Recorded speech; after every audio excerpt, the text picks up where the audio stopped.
Komponen PC lagi pada naik di awal tahun 2021 ini, namun bukan berarti kita nggak bisa rakit PC dengan budget yang masih reasonable. Seperti apa rakitan PC kita kali ini? Tonton terus ya.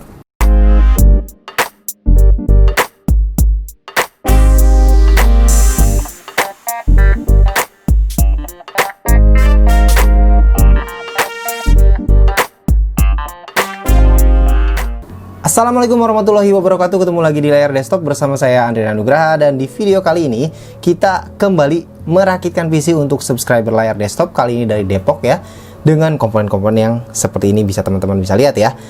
Namun sebelum kita masuk ke penjelasan mengenai rakitan PC kali ini, bagi teman-teman yang belum subscribe channel layar desktop, bisa diklik dulu tombol subscribe-nya agar nggak ketinggalan ya informasi maupun video-video dari layar desktop ini ya, dan terus support channel ini ke depan agar lebih baik dan lebih berkembang lagi.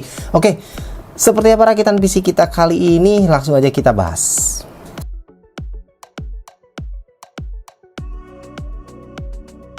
Budget untuk rakitan PC kita kali ini adalah sekitar 6 jutaan, dimana komponen yang kita gunakan yang pertama adalah untuk prosesor. Kita menggunakan kembali Intel Core i3 10100F ya. Ini adalah prosesor kelas budget, kelas low end yang mungkin saat ini adalah yang paling laris ataupun yang paling dicari oleh kita ya, oleh rata-rata kaum kerehero yang ingin merakit PC di budget mungkin 5-8 jutaan.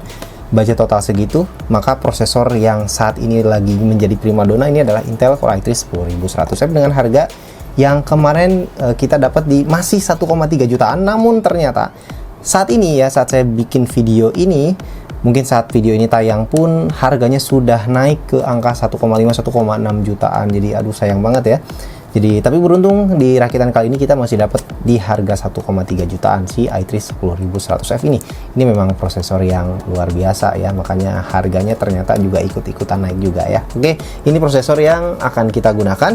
Kemudian berikutnya untuk motherboard kembali kita gunakan dari MSI H410M Pro VH ya. Ini motherboard yang udah sering banget kita pakai ya di rakitan PC di layar desktop, dan memang sudah teruji punya fitur-fitur yang cukup mumpuni untuk kelas H410M, dan tentu saja bisa menjadi tandem yang sangat serasi untuk i3 10100F. Nah, untuk komponen berikutnya VGA card di sini adalah kunci dari rakitan kali ini, dimana kita menggunakan alternatif terbaik pengganti GTX 1650 Super, yaitu GTX 1650 Polos GDDR6 ya. Jadi ini bukan GDDR5 versinya, tapi yang versi GDDR6.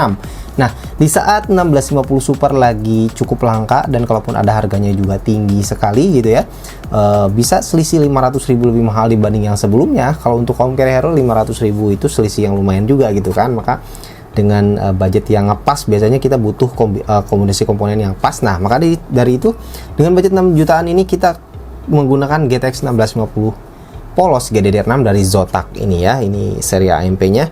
Dan seperti apa kombinasi dari i3 10100F dengan 1650 Polos GDDR6 ini? Tentu akan kita tunjukkan di video kali ini ya. Kemudian untuk RAM di sini kita kembali menggunakan Kingston HyperX Fury 8GB ya, single channel ya, 2666 MHz. Kenapa hanya single channel aja? Ya seperti halnya di rakitan sebelumnya. Jadi pemesan PC ini ke depan akan upgrade ke 16GB, sehingga untuk lebih praktisnya ke depan, sehingga kita di sini menggunakan single channel dulu, sehingga nanti gampang untuk di-upgrade ke 16GB, tinggal beli satu keping yang 8GB aja ya, sehingga bisa jalan 2x8 atau 16GB dua channel nantinya gitu kan. Jadi di awal-awal nggak apa-apa lah single channel dulu gitu ya. Jadi itu tujuannya. Kemudian untuk penyimpanan kita seperti biasa ada dua. Yang pertama kita pakai SSD SATA ya, 120GB dari Adata SU650 seperti biasa ya.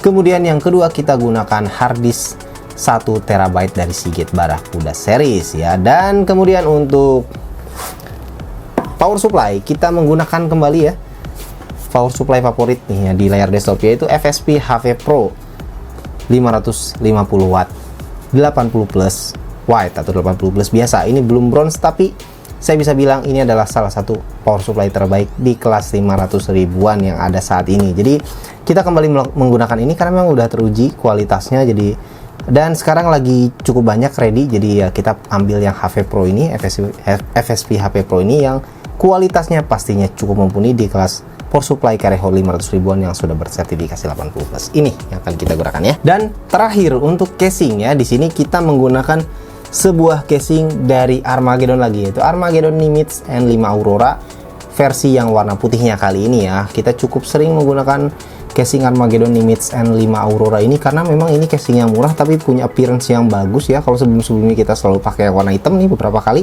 Kali ini kita pakai yang warna putihnya dan memang warna putihnya ini juga cukup bagus ya.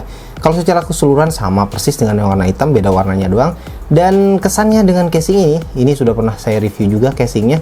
Dia punya looks yang bagus, namun kekurangannya memang dia punya kurang untuk dari sisi kabel manajemennya, jadi agak-agak repot. Jadi kalau ngerakitnya pakai ini, kalau kalian baru pertama kali ngerakit mungkin akan agak repot karena kabel manajemennya memang agak-agak kurang bagus untuk casing yang satu ini, tapi punya tampilan yang cukup bagus atau appearance yang cukup bagus. Jadi kita kembali menggunakan Armageddon Nimitz N5 Aurora ini, casing harga yang nggak nyampe 300.000 tapi kualitasnya tentu cukup pas untuk rakitan Careho ya.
Oke, kita langsung aja tes di game Cyberpunk 2077 ya. Kira-kira bisa dapat berapa FPS PC yang satu ini untuk menjalankan game berat seperti Cyberpunk 2077 ya. Kita coba di resolusi 1080p dengan preset grafiknya low aja ya, seperti halnya rakitan sebelumnya. Kita mau lihat bedanya seberapa jauh dengan rakitan sebelumnya.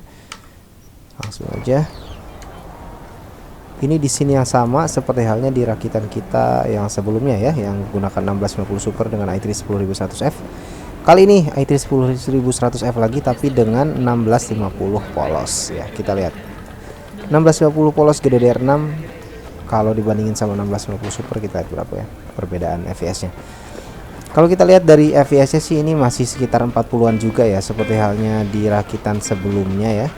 Di sini yang sama, kondisi yang sama, kurang lebih FPS nya beda-beda tipis ya, hampir sama ya. Kita lihat masih 40-an FPS. Ini sangat-sangat playable pastinya ya untuk game sekelas Cyberpunk 2077 untuk dimainkan dengan PC ini.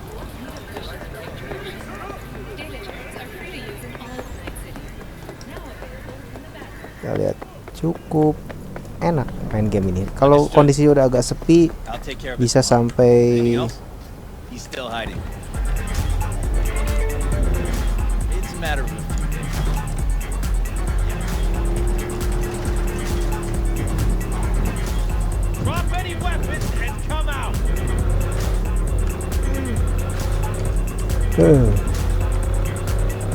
kita lihat FPS nya di 40-an ya saat kondisi bawa mobil seperti ini juga.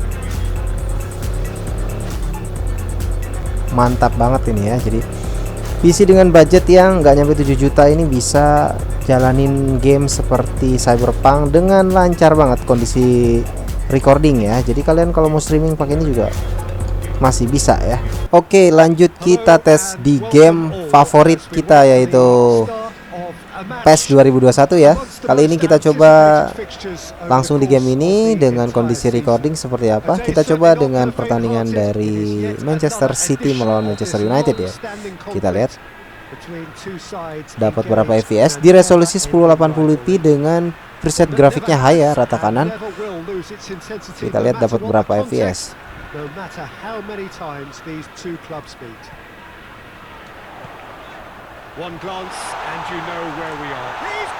Oh, langsung gol.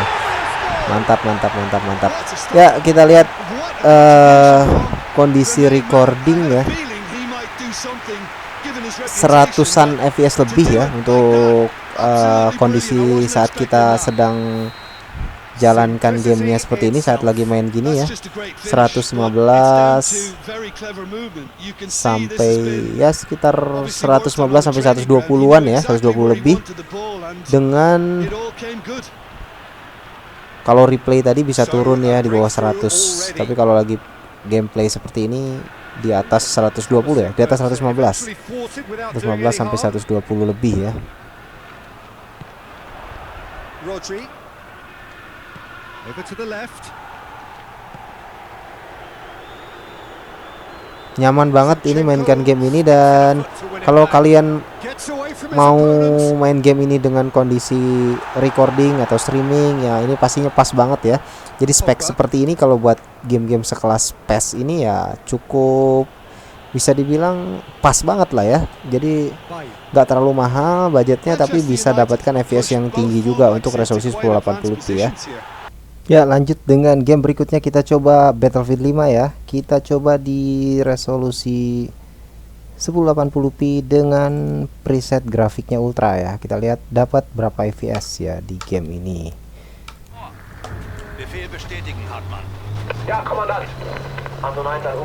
Dan ini adalah scene yang salah satu yang paling berat di game Battlefield 5 ini ya. Kita lihat.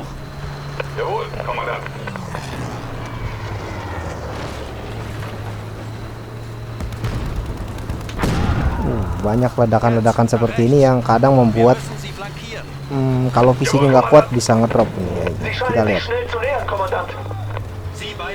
Sejauh ini masih cukup tangguh ya, masih nggak ada nge-lag dengan settingan ultra atau rata kanan ya di resolusi 1080p ini. Masih 40-an rata-rata FPS-nya dan nggak ada nge-lag sama sekali. Meskipun ledakannya begitu dahsyat seperti ini ya. 46 kita lihat tadi rata-rata FPS-nya. Oke teman-teman, kita lanjut dengan game berikutnya ya. Kita coba di Far Cry New Dawn ya, di game AAA ini. Kita lihat settingan grafiknya dulu ya. Resolusi 1080p dengan preset grafik ultra ya. Kita lihat dapat berapa FPS di game ini ya. Kita langsung kali ini di gameplaynya aja, nggak coba benchmark di game ini ya, tapi langsung gameplay.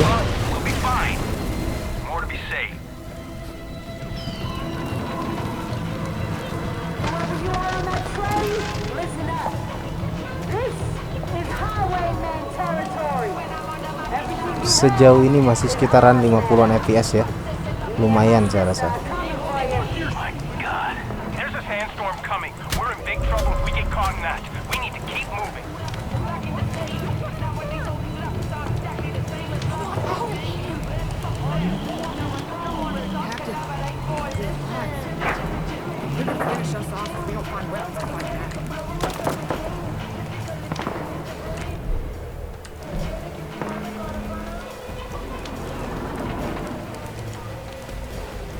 Ya, sekitar 50-an sampai 60-an FPS ya, cukup lumayan tinggi saya rasa. Untuk sekelas game AAA sambil record di 1080p yang cukup berat juga ya sebenarnya Far Cry New Dawn ini.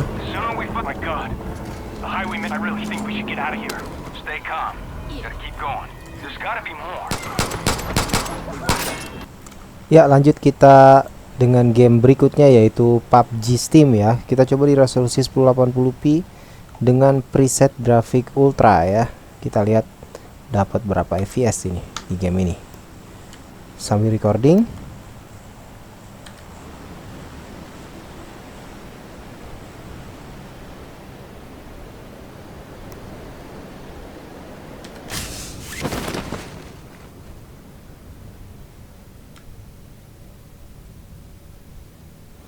Di atas begini dapatnya masih 70-an fps ya, masih cukup lumayan juga.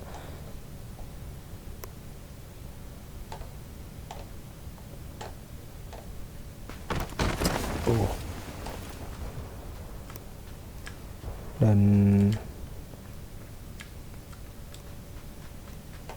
masih sekitar 70-an, masih cukup stabil. Ini lumayan bagus ya, sampai 80-an naik ketika kondisi sudah terjun begini ya. Jadi ini lumayan oke saya rasa.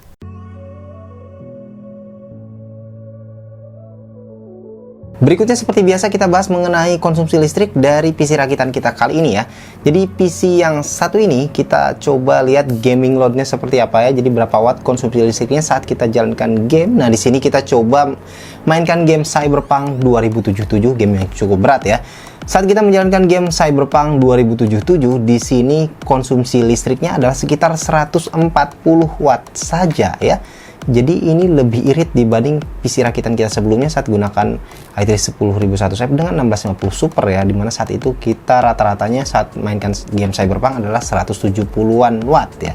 Jadi selisih 30 watt lebih rendah. Ini bagus banget di sini ya, karena pakai 1650 polos GDDR6 di sini ya. Nah, dengan konsumsi 140 watt itu berapa biaya listrik yang akan kalian keluarkan jika kalian punya PC dengan kombinasi seperti ini ya.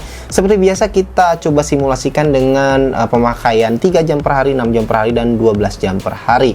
Nah, kalau kalian memakai PC ini untuk bermain game semacam Cyberpunk tadi selama 3 jam per hari, maka konsumsi listriknya adalah sekitar 18.203 rupiah. Jadi nggak nyampe 19.000, nggak nyampe 20.000 ya per bulannya kalau kalian 3 jam per hari pakai PC ini untuk main game sekelas Cyberpunk tadi ya.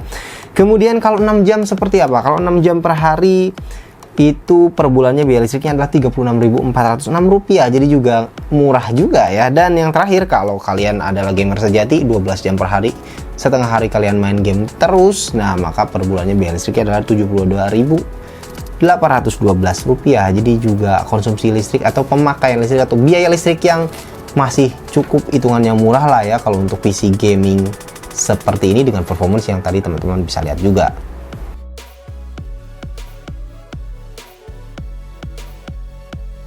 Oke teman-teman, itulah tadi ya rakitan PC kita kali ini, kombinasi antara i3 10100F dengan GTX 1650 polos GDDR6 dari Zotac ini, dimana ternyata kombinasi keduanya ini bisa memberikan performance yang sangat baik sekali ya, dan nggak terlalu jauh lah dengan kombinasi i3 10100F dengan 1650 Super di rakitan-rakitan kita sebelumnya.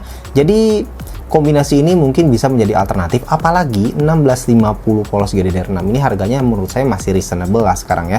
Yang versi Zotac AMP ini harganya sekitar 2,2 jutaan ya. Kalau versi Super sekarang udah luar biasa tinggi ya, harganya udah di atas 3 juta bahkan gitu kan, sebagian besar gitu. Dan sulit juga itu untuk didapat stoknya ya. Dan untuk yang versi 1650 polos GDDR6 ini sekarang harganya masih cukup reasonable dengan performance yang pastinya juga cukup bisa diandalkan ya, sebagai alternatif yang menurut saya adalah alternatif terbaik dari 1650 Super yang saat ini stoknya susah dan harganya juga mahal ya.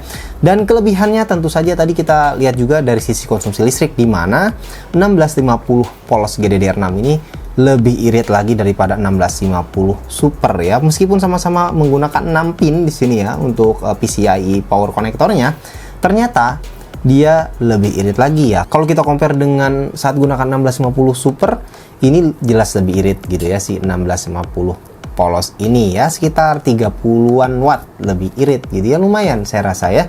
Jadi performance masih bisa diandalkan dengan konsumsi listrik yang juga irit banget. Itu adalah poin dari rakitan PC kita. Jadi performance-nya masih sangat bisa diandalkan untuk 2021 ini. Untuk game-game baru semacam Cyberpunk 2077 pastinya sangat bisa diandalkan ya. Bahkan untuk kondisi recording, streaming pun saya rasa masih bisa gitu.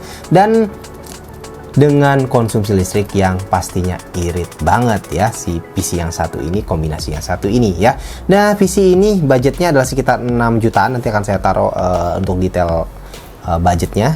Dan dengan 6 jutaan ini saya rasa cukup worth it untuk di tahun 2021 ini, apalagi ini tentu untuk gaming sangat bisa diandalkan sekali ya. Oke teman-teman, itu aja untuk rakitan PC kita kali ini, mudah-mudahan bisa memberi manfaat buat teman-teman di rumah ya. Terima kasih teman-teman sudah menonton, jangan lupa untuk like, share, dan juga subscribe. Sampai jumpa di video berikutnya. Assalamualaikum warahmatullahi wabarakatuh.